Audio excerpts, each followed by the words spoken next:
Evolve ہوا اور ہم نے اس کی ساری سٹیجز دیکھی ہیں. اتنی عمر ہے میری کہ میں نے اس کی ساری، جب یہ ایک بڑی تیزی سے ایشیا میں اوپر جا رہا تھا اور ایکسپیکٹیشنز تھی کہ یہ ملک وہ بنے گا جو ایک کتاب تھی دی ایشین میریکل، اس کے اندر پاکستان کو انہوں نے کہا تھا کہ یہ ایشیا کا کیلیفورنیا بننے جا رہا ہے.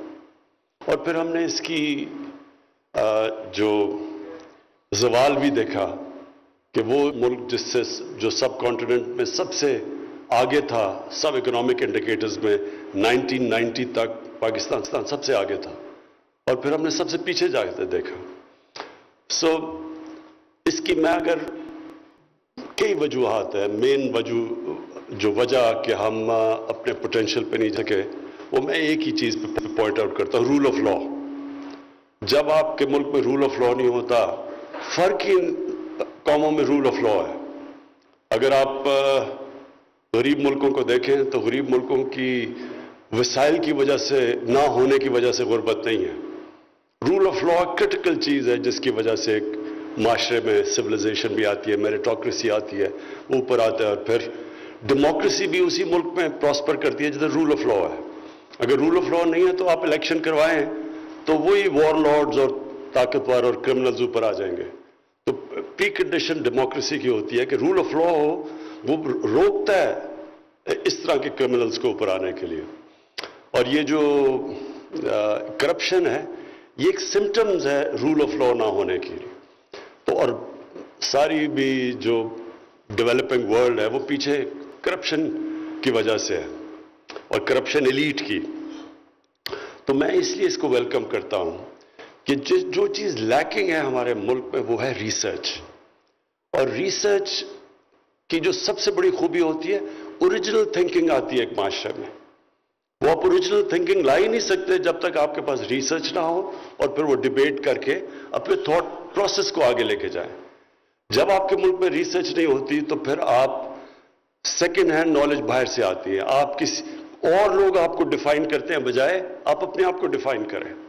تو یہ کلاسک کیس ہے، یہ جو آپ نے ابھی کتاب مجھے دی افغانستان کی، کہ وہ ملک جو سب سے بڑا کولیٹرل ڈیمیج تھا افغانستان کی جنگ میں امریکہ کے ساتھ شرکت کرنے کی، اسی کے اوپر سارا نزلہ گر گیا کہ وہ اس لیے نہیں کامیاب ہوئے کیونکہ پاکستان کی وجہ سے وہ کامیاب نہیں ہوئے.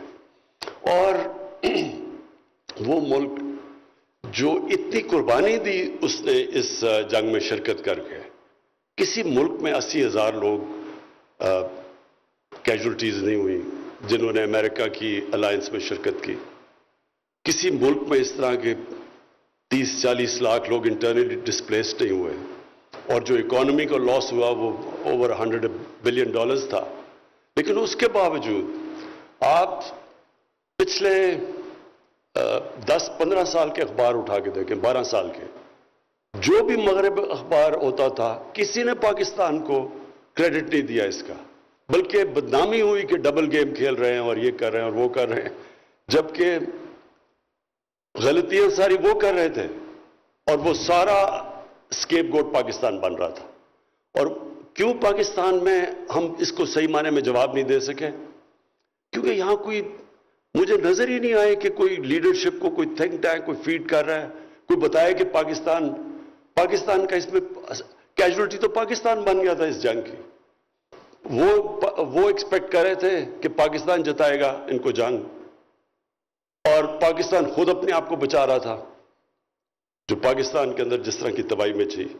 لیکن وہ بہت ہی، میں اگر کہتا ہوں ہمارا بڑا ہی بلیک پیریڈ، ہمارے لیے بڑی ہیوملیشن تھی کہ ہم ساتھ بھی دے رہے ہیں، ہم اپنے آپ کو ایلائی بھی کہہ رہے ہیں، وہ ایلائی ہمیں بومبنگ بھی کر رہے ہیں، ہمارے لوگ بھی مر رہے ہیں، پھر بلیم بھی ہمیں کر رہے ہیں اور کہہ رہے ہیں ہم آپ کو ایڈ دے رہے ہیں، اور وہ ایڈ منسکیول تھی جو کہ نقصان ہوا اس ملک کو. لیکن بالکل یہ بھی ہمارا بہت بڑا ایک کیا میں کہوں کہ ایک خلا تھی، ایک ویکیوم تھا کہ ہماری جو انٹلیکچول لیڈرشپ ملنی چاہیے تھی جو اس چیز کو اوپر لے کے آتی، وہ بھی نہیں تھی. یہاں ملک بھی بٹ گیا دو لوگوں کے اندر، ایک امریکہ کے اگینسٹ کھڑے ہو گئے اور ایک پرو امریکہ کھڑا ہو گیا پاکستان کے اندر جو چھوٹی سی کلاس تھی. تو ہم بالکل اپنا پوائنٹ آف ویو دنیا میں پروجیکٹ ہی نہیں کر سکے. اور اسی طرح اگر آپ آگے چلے جائیں تو یہ سارا جو اسلاموفوبیا دنیا میں، یہ صرف ہمارا قصور نہیں ہے. یہ مسلمان دنیا کے اندر دیکھیں کدھر ہیں وہ تھنک ٹینکس جو کہ جواب دیتے کہ ٹیررزم اور اسلام کا کیا چکر ہے، ان کی کیا کوریلیشن ہے. کوئی بھی دنیا کے اندر کوئی بھی مذہب اجازت نہیں دیتا دہشت گردی کی. مسلمان کیسے اسلام اور ٹیررزم اکٹھے ہو گئے 9/11 کے بعد؟ اسلام تو ایک ہی ہے. ریڈیکلز ہیومن کمیونٹیز میں ریڈیکلز ہوتے ہیں، ماڈریٹس ہوتے ہیں، لبرلز ہوتے ہیں، لیکن دین کا تو اس سے کوئی چکر نہیں. دین تو ہے کہ نبی صلی اللہ علیہ وسلم کا دین. تو کوئی بھی صحیح معنی میں ساری دنیا میں جو خاص پر مغرب میں مسلمان رہتے تھے ان کو اتنی مشکلوں کا سامنا کرنا پڑا اس دور میں، اور کوئی بھی مسلمان دنیا کی لیڈرشپ سے کوئی رسپانس نہیں آیا.